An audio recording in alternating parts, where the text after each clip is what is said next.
It's another moment that the Lord has given us, a time that we gather together to hear the word of God.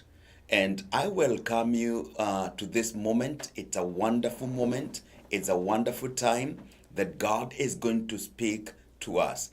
May we pray. Heavenly Father, in the mighty name of Jesus, I want to thank you for this moment that you have given us to share this word together.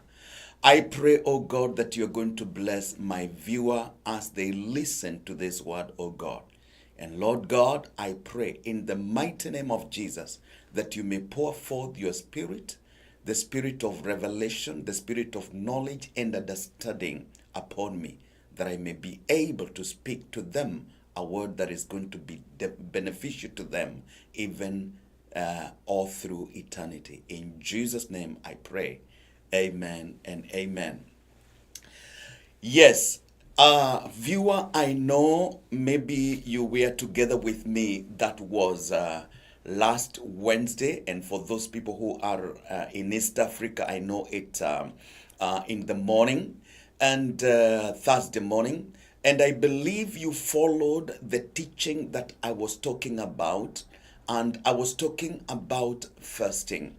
And I promised to go on with this topic, and I believe you are ready to listen to what I have this day. Our scripture, our key scripture was in the book of Matthew chapter 6.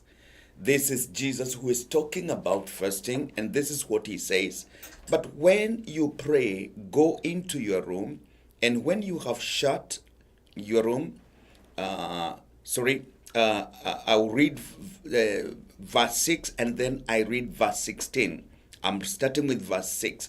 But when you pray, go into your room, and when you have shut your door, pray to your Father who is in secret place, and your Father who sees in secret will reward you openly. Now, let's go to verse 16. Moreover, now this is prayer, and then he goes into the area of fasting. This is what he says.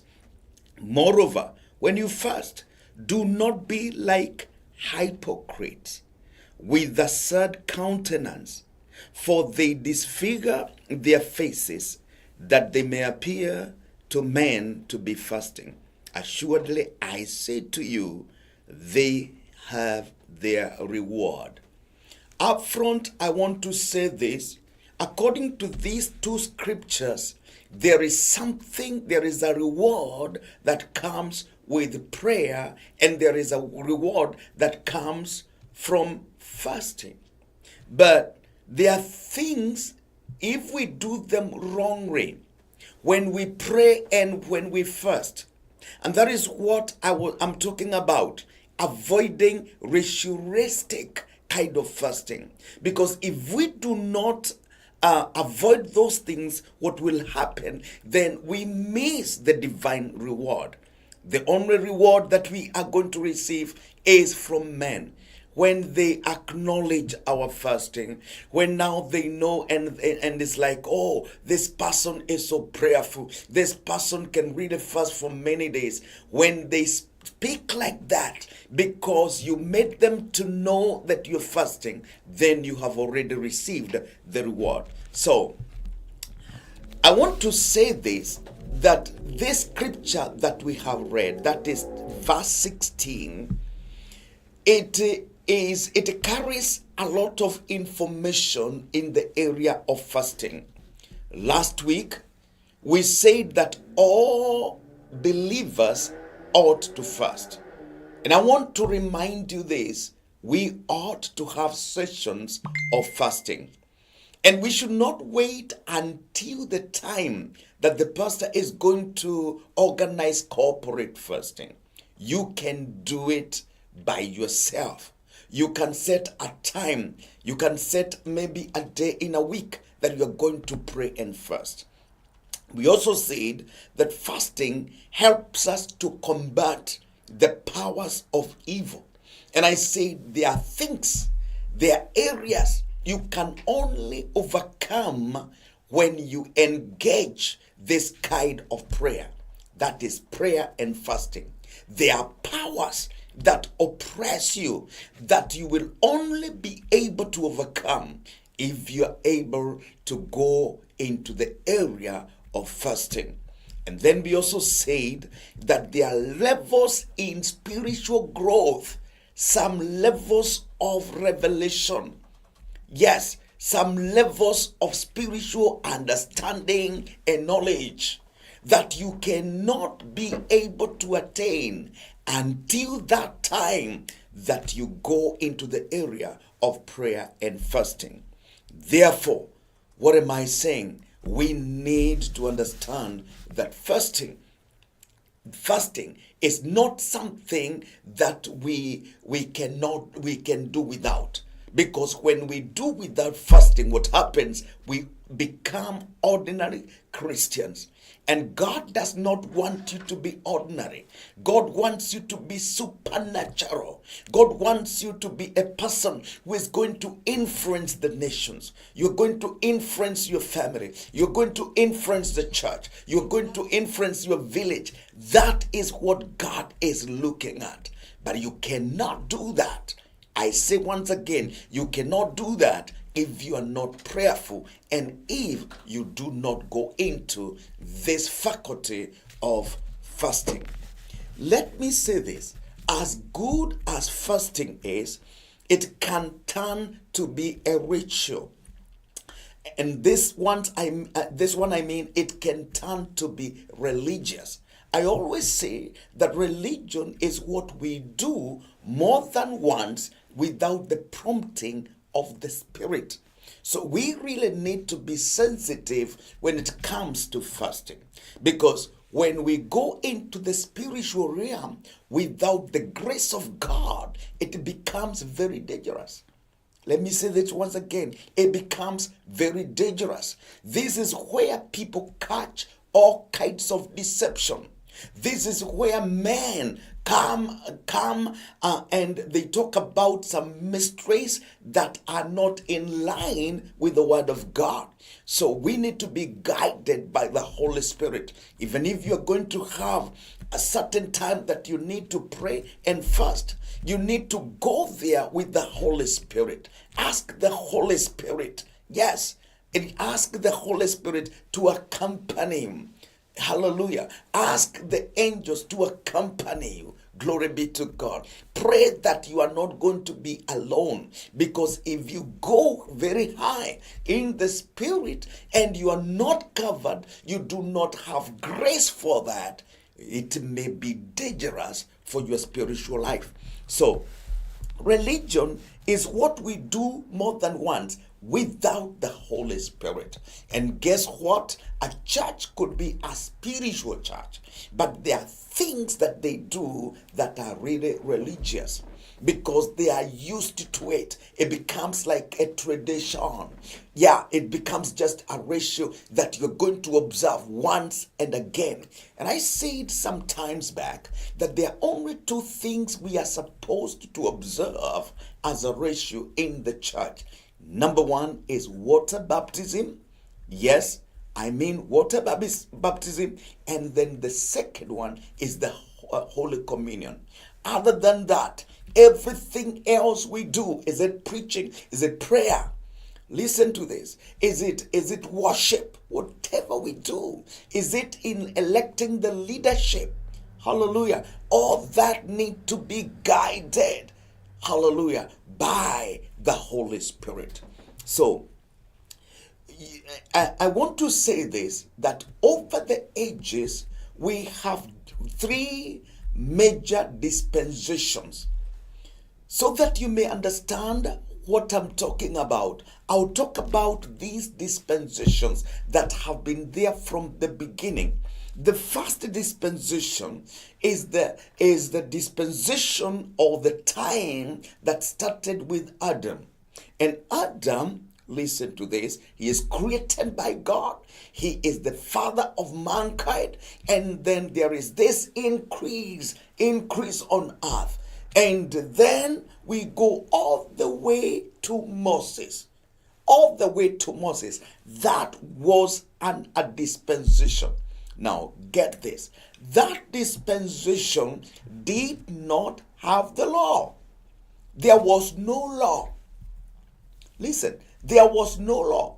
But that does not mean that there was no sin, because Paul talks about it, that even though there was no law in the book of Romans, but sin existed. Hallelujah. Sin still existed, but there was no written law. So what guided these people was their intuition and also personal convictions. And it's very important for us to understand that it was the personal conviction. They had a personal conviction of what is wrong and what is right.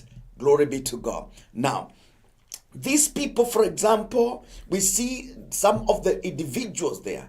These are people, for example, like Noah. We see people like Jabez. We really want to talk about Jabez. They were there. We talk about people like Lamech. We talk about people like Enoch. All these people are in that dispensation. Even though they had no law, they loved God and they moved with God. Glory be to God. Hallelujah. Even Abraham was in that. But Abraham became like the transition. After Abraham, there was something being prepared. No wonder he was told to leave that land and go to another land that is going to be shown. Because God was preparing, a new move.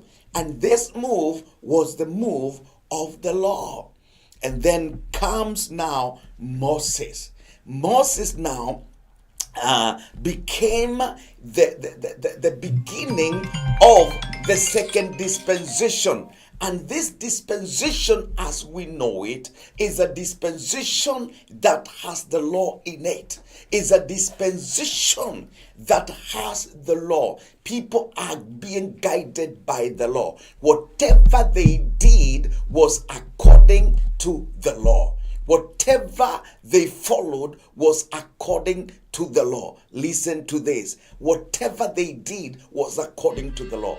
And their approval and their being approved in the spiritual realm depended on what they do according to the law. Now, you need to get this, that there was a very strict code of conduct when it comes to the law, and they had to follow the law. Hallelujah. So this is what determined their righteousness. So they had to do things perfectly. So those who observed the law, they kept the law, they did the law, hallelujah, then they were counted righteous. That was the second dispensation. Now, the third dispensation is the one we are in. And I want to talk about this. Is the one we are in right now. This is the dispensation that started with Jesus. John the Baptist was the last prophet of the second dispensation. That's why when you read the book of Luke 16, verse 16, the Bible says that the law and the prophet were until John. Did you hear that? The law and the prophet were until John. Then the Bible says, after that, the kingdom. After that, the kingdom. Glory be to God. So we see that this dispensation we are talking about is the dispensation that ended, hallelujah, when John was beheaded. The beheading of John was symbolic that now the law has come to an end. The old prophetic order has come to an end. There is a new beginning. There is a new beginning. Glory be to God. Hallelujah.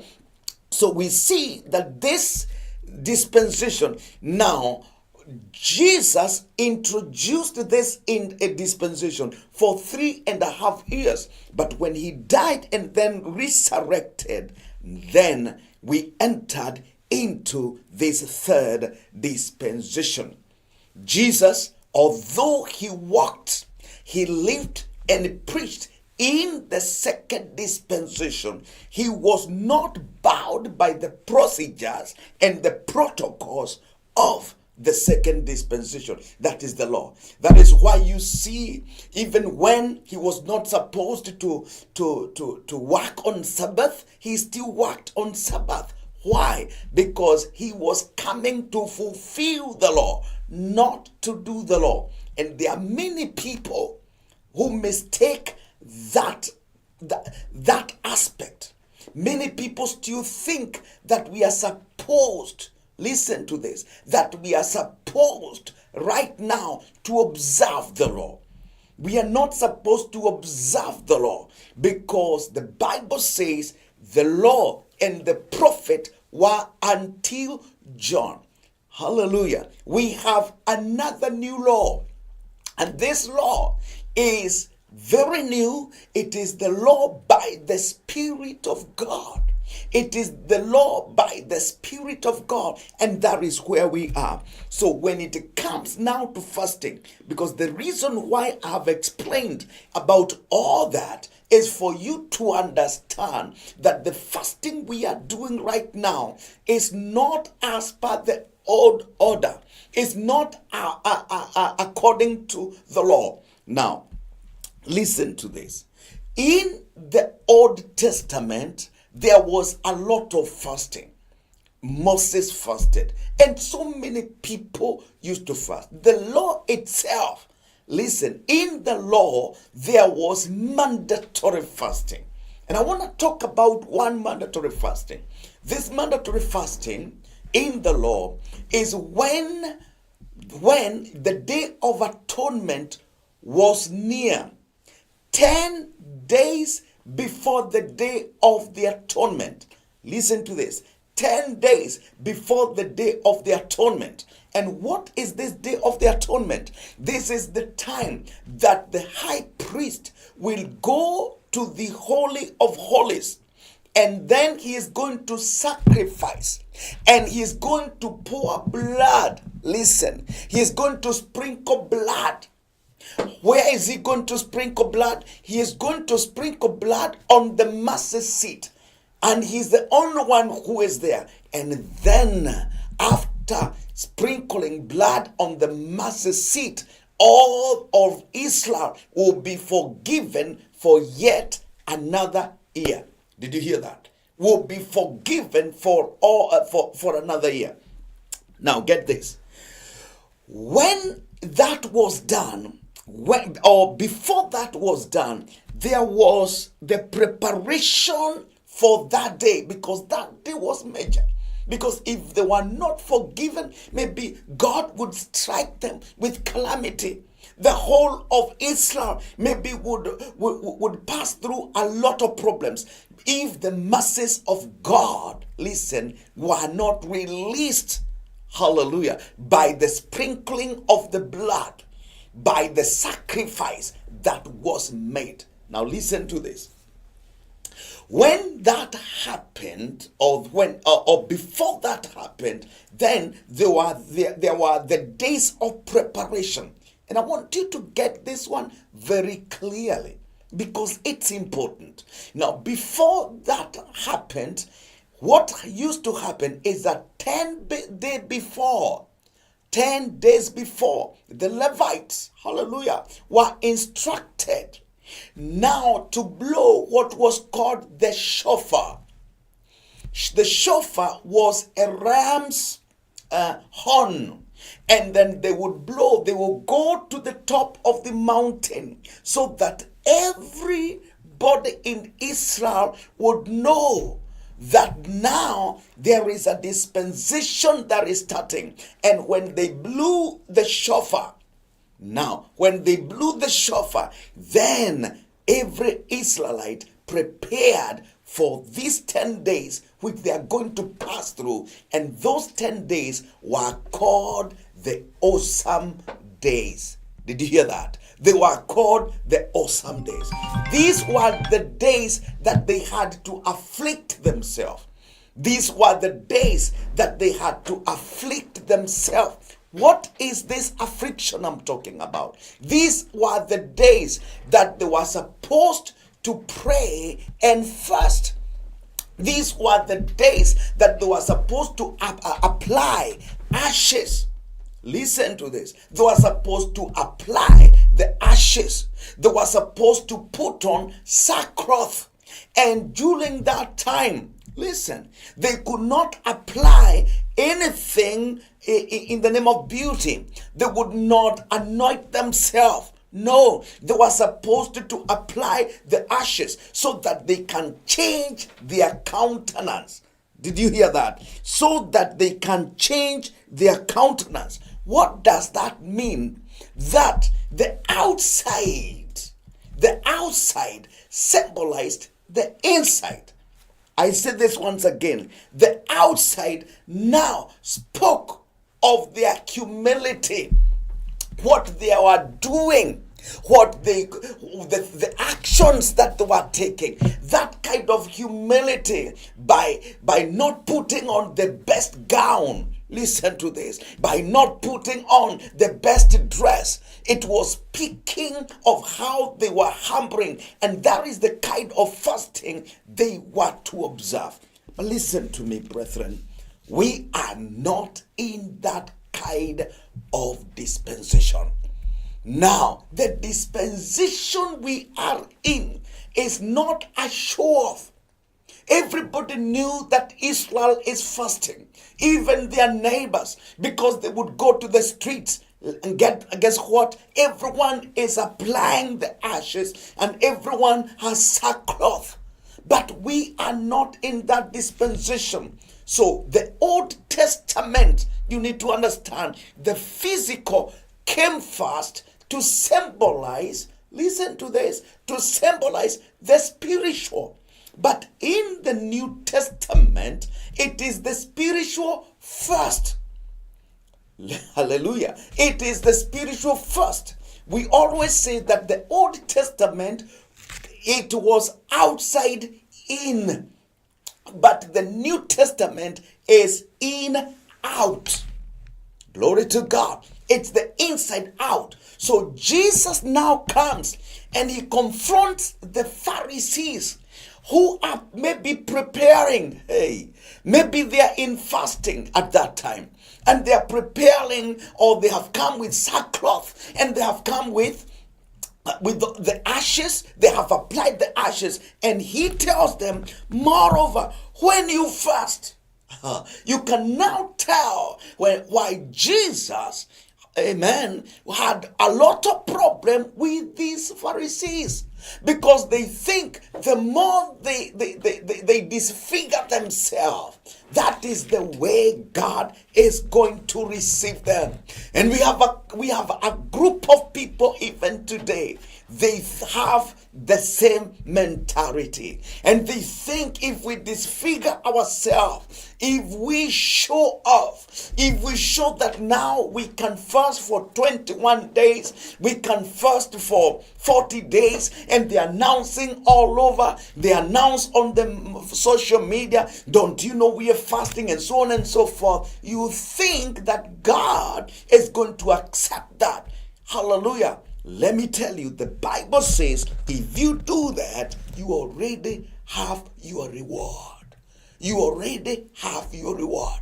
And I'm sorry that we are getting back to that. Just because of the importance of fasting, more so in the beginning of the year, we are almost getting back to that. Because of the culture again that has come up of prayer mountains, we are almost going back to that, and we disfigure ourselves, we announce it, everybody knows that we are going there. We even ask for prayer points. God, guess what? I'm going for prayer for 21 days, for 30 days, 40 days. Can you give me prayer points? Can you give me your prayer points? And so on and so forth. I've seen that over and over and over again. Brethren, that is not the way we need to do it. Because when it comes to being known that you're fasting, we are not in that dispensation. That is a dispensation that is long gone. That is a dispensation that we are not in today. We are in a different kind of dispensation. It is spiritual fast before the physical manifestations. Glory be to God. The Old Testament was to do the reverse. It was the physical fast, then the spiritual. Glory be to God. And I believe you people are learning. So if we want to see success in our prayer life, if we want to see results, good results in our prayer life, and when it comes to fasting, then we need to adapt. Hallelujah. Very disciplined kind of fasting, whereby it's in the sacred place. If possible, people should not know. Your workmates should not know. Hallelujah. It's supposed to be you and God, because it's spiritual, and God will now work in you. God then will work through you. Let people see the result. Let people see how you're manifesting the power and the glory and the doors that are open before you. And maybe they may come to you later and ask you, what is this you did? And maybe you may tell them, guess what? You need to do the same. You need to seek God in secret, in prayer and fasting. Hallelujah. Praise be to God. Even Jesus did that. When the disciples would not do what he was doing, they would not cast out the demons out of a man. Then they asked Jesus, what is special with you? How comes we couldn't do this? And then Jesus answered them. This kind, this kind can only come out through prayer and fasting. Glory be to God. Hallelujah. So let's abandon this hypocritical kind of prayer. Going to the streets, putting on sackcloth that everyone will know that we're praying and fasting. Let's leave that in the name of Jesus Christ. Glory be to God. The other thing that we need to avoid, after avoiding show-off, is what I call fasting for the sake of fasting. Fasting for the sake of fasting. Amen. Don't fast just because you need to fast. Don't fast because you have said Wednesday is my day of fasting. I want to say this. In fasting, we need to understand that in the New Testament, God is not looking at how many days you fast. God is not looking at how the kind of meals you didn't take. Listen to this. God is not going to look at that. You may go through all that 21 days, and according to God, he says, this is a man that was in hunger strike. Oh, this is a woman that was in hunger strike. Why? Because you never came any closer to him. When what God expects in the New Testament, when you declare a fast, he doesn't want to see you disfigured. Listen to this. He's not looking at how disfigured you are. He's not going to look at how weak you become and bony you become. No, that is not what God is looking at. And it's important for us to understand this. What is God looking at? He wants to see a man that was lost, that was covered in darkness, and now this man has approached the throne. This man is coming near me. Glory be to God. This man who couldn't hear my voice is now hearing my voice. Glory to God. That is what God is looking at. And if we do that, brethren, we are going to see the result out of the fasting. Hallelujah. Glory be to God. Now, when we do not do that, and we just fast because of fasting, now this is what makes us to have what I call religious kind of fasting. Now, How are you going to avoid religious fasting? Number one, make sure before you start the fast, before you start fasting, you have a meeting, you have a time with the Holy Spirit. Invite Him in that fasting. Hallelujah. Have a time to talk with Him. You can always feel when God is with you in fasting. Those people who understand the leading and the guidance of God, here God is with me. And I challenge you, if you feel that He is not there, stop the fast. Stop the fast. Go and eat. If you feel there is no grace to fast, don't continue to prove a point. No, go and eat. Hallelujah. Because we are not fasting in the law. The law, you had to do it. But now, if the grace is not there, go eat. Hallelujah. In the name of Jesus Christ. Hallelujah. Amen. So, for you to avoid this religious, number one, invite the Holy Spirit. Number two, avoid the thought that the more hungry you are, or the more you oppress yourself, God rewards you. As I said, God is not rewarding you because of how you appear when you're fasting or how bony you are because of 40 days. No, no, no. That is not the God I know. Hallelujah. Number two, make ample time. Make ample time to pray, to praise, to worship, to give thanks. Make ample time. Meaning time when people go to fasting. And that is why they ask for prayer points. What do you want me to pray for you? And you go with all these with all these papers. Hallelujah. Prayer points, the needs. We think it is time to tell God what we need. But we don't understand to God. Hallelujah. He has not denied you anything. Nothing He's denying you. Hallelujah. But are you close to Him? Can you come very close to Him?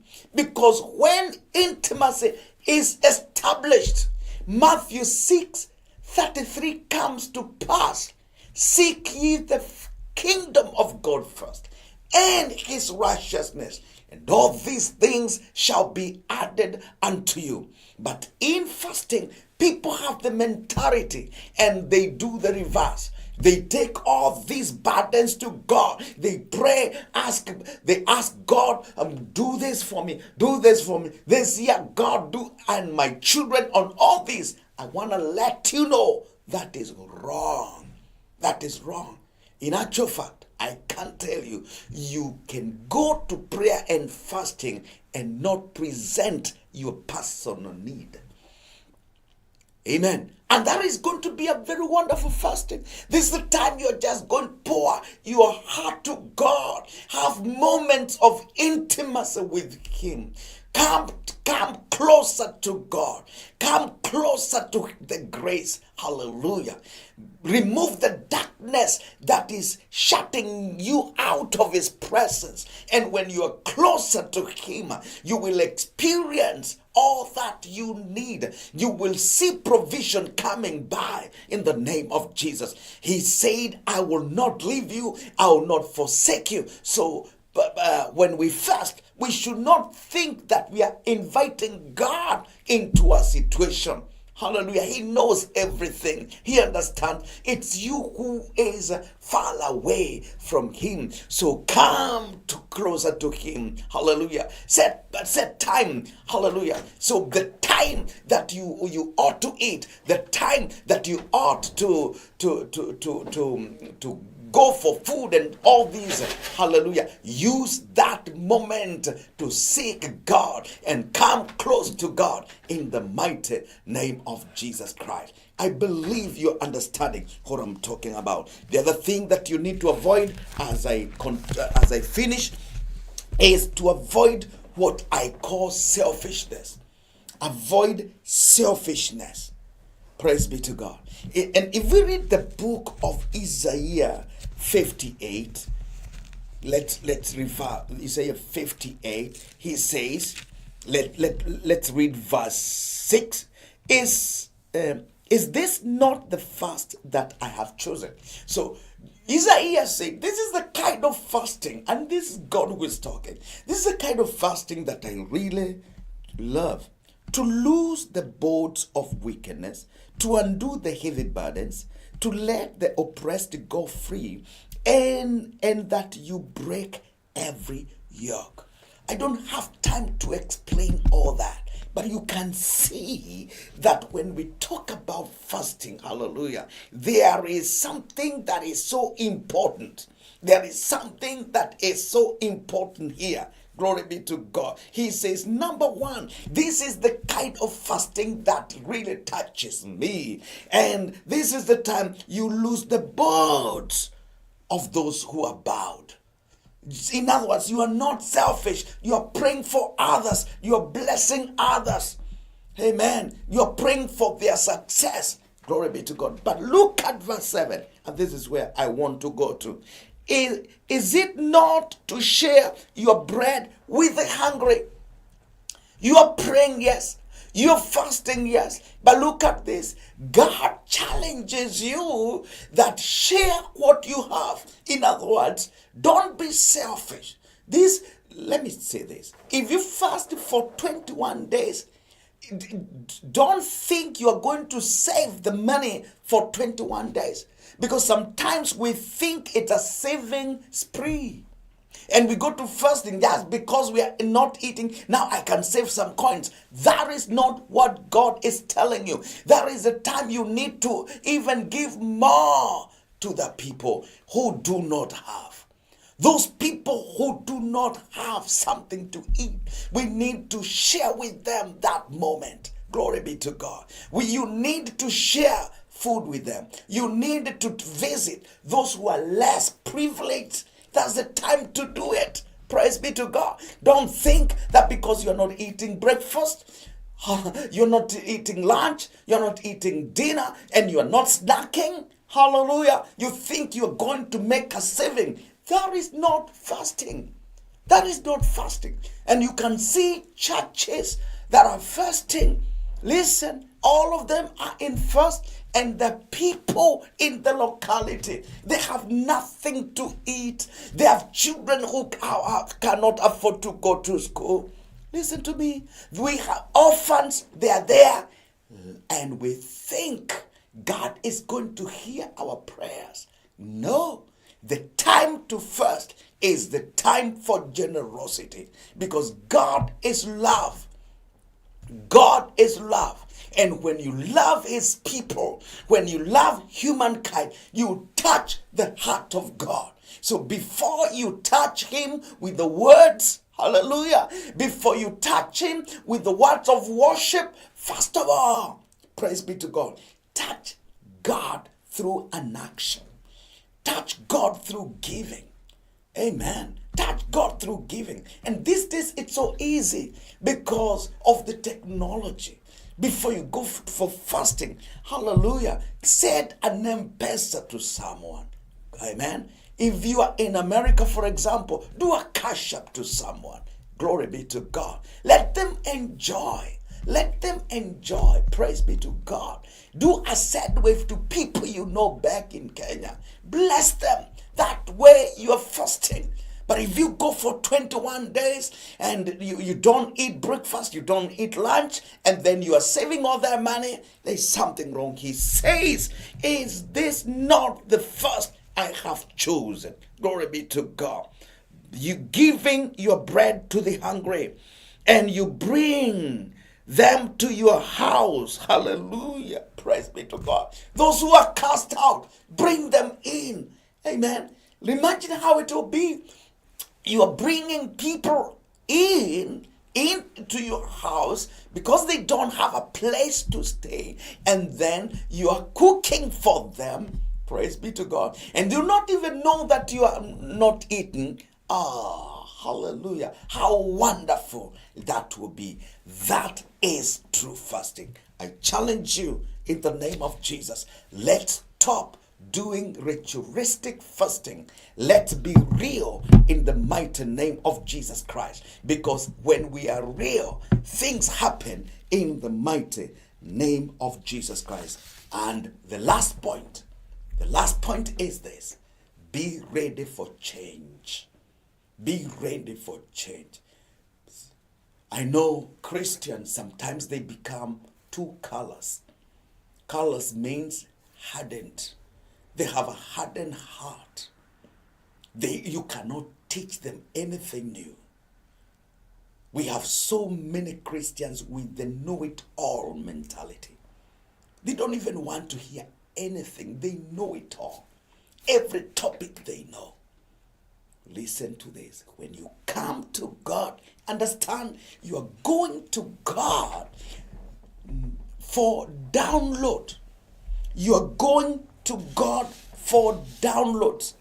But listen, if you are going to download from God, then you must empty yourself so that He can have a place to download.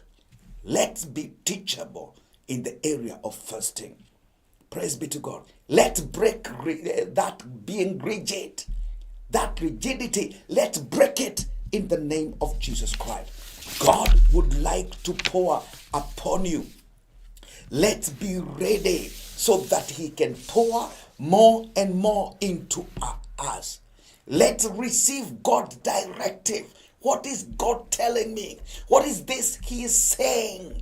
Let's be ready to listen to what He is saying. Because if all we want is to tell Him, I need this, my children need this, my church needs this, my ministry needs this, oh my God, that's not fasting. We need to be silent. We need to let God speak to us. Because now we have come close to Him through fasting. Now, listen to this. Because we have come close to Him, we are one with Him. Then let us allow Him to do the download. I always say this, listen to me. When we fast, it is the time we give God a chance to do these things. Number one, to download. Every computer is going to download. When it downloads, what it does is to upgrade and also update. So those people who cannot allow God to download into them, listen, they are like the fast computers. I remember those early days I had bought a computer that was using Windows 98. Imagine that kind of computer today. That slow computer today. That is not the kind of computer we ought to be. And I want to tell you, that's how Christians are. Because they cannot download, they cannot update, and therefore they cannot upgrade. I pray in the name of Jesus that during fasting, you will be ready for downloads, you will be ready for updates, and you'll be ready for upgrade. Because if you are upgraded, hallelujah, you will go into the Kairos moment of God and you will understand the mind and the will of God. Glory be to God. I challenge you, let us stop ritualistic fasting. In Jesus' name, may we pray. Heavenly Father, in Jesus' name, I thank you and I bless you. I pray that this message is going to be beneficial to someone outside there. And whomever will listen to this message, either today or even in the future, that they will learn in the name of Jesus Christ. And I thank you, Lord, because you're good, you're wonderful, you're merciful. Lord God, in the name of Jesus, I also pray, oh God, that you remember the viewer that is here, oh God. Thank you. In Jesus' name I pray. Amen and amen. Thank you so much. God bless you. I'll be with you again next week same time. Listen, same time. Hallelujah. In the name of Jesus Christ. Don't forget to check the screen. If you need prayer, if you need counseling, if you need to have a place of worship, you can find the address in that screen. I welcome you to be with us in Jesus' name. Amen. Thank you. God bless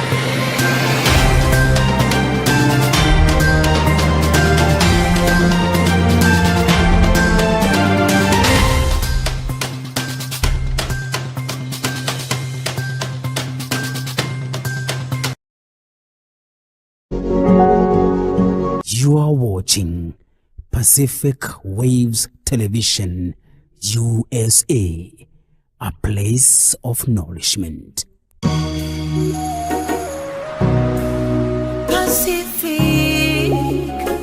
Pacific Waves.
And this is Pacific Wave TV, Seattle, Washington.